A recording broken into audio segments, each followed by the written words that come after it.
welcome sa Antoninos Integrated Farm. Ngayon po ay magta-transplant tayo ng kalamansi. Bakit kailangan magpalipas ng at least 1 linggo bago natin i-transplant ang mga kalamansi?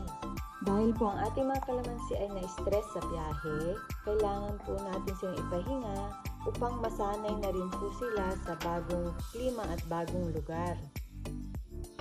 So, tara po guys, samahan niyo po ako at tignan natin yung pag-transplant ng kalamansi. Yan, so papunta na po tayo dito sa kalamansihan. Maganda po ang panahon ngayon, hindi masyadong maaraw. Actually, nagbabadya pong umulan doon. So, kanina po kumukulog.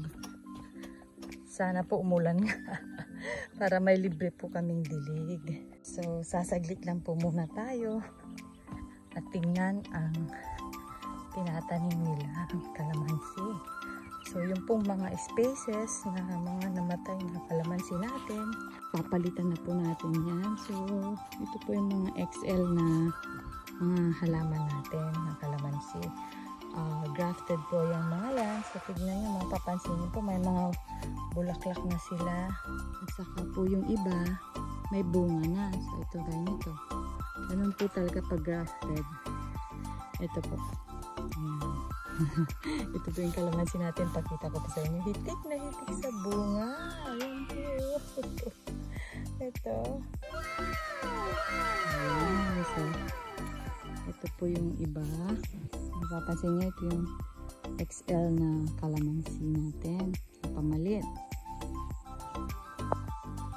Ayan, nakapag-start na pala sila. Ito na po yung kaka-transplant. So, puntahan po natin ating mga ka-farmers doon. Tara guys. Ayan, ito, bagong tanim din po ito. Yung transplant. Bilis sila ngayon.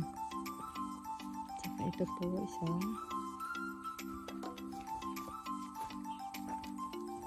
Ito po. Ito ang ating mga ka-farmers na nagsa-transplant ng ating kalamansi.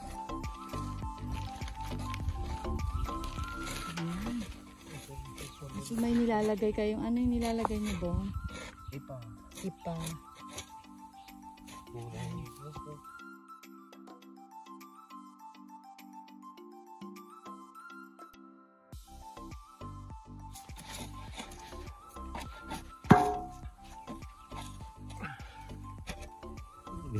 Dito mo kayo po.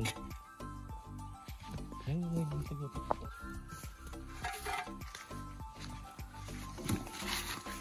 So, bakit kailangan hindi matakpan yung pinagdugtungan ng ating grafted? I don't know. Para ano, engineer? Para makahinga. Para makahinga yung ating halaman. So, yung grafted na portion, dapat nakalabas po siya at hindi nakabaon sa lupa. Pagpapon din yan, maganda rin yan pag sakaling tag-ulan, mababad, hindi siya lubog sa tubig. Okay. So, binubungkan po nila yung para sa isa pang kalamansi natin.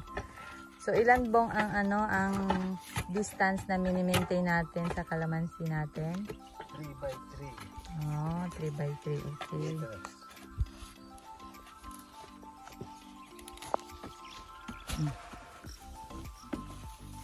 O, Oweng, ano yung ilalagay mo ngayon? Ipa. Ilalagyan nila ng ipa.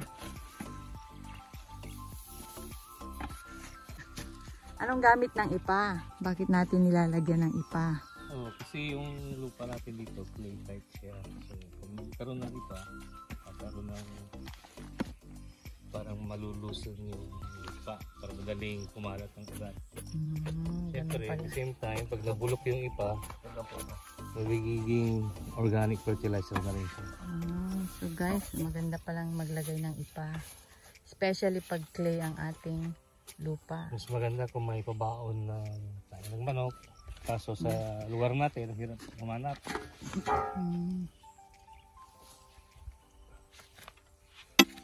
Ayan guys, so itong makikita nyo, itong ita-transplant namin ngayon, mayroon ng bunga at bulaklak. Pero tatanggalin.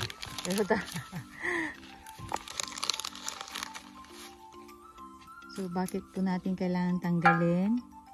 Dahil Concentrate yung puno sa paglago, hindi doon sa fruiting stage sa function. so wala pa po sa fruiting stage dahil bata pa nga itong kalamansi natin. Sabi ni engineer, kailangan tanggalin ang mga bunga dahil sayang pa itong nutrients niya na mapunta sa bunga.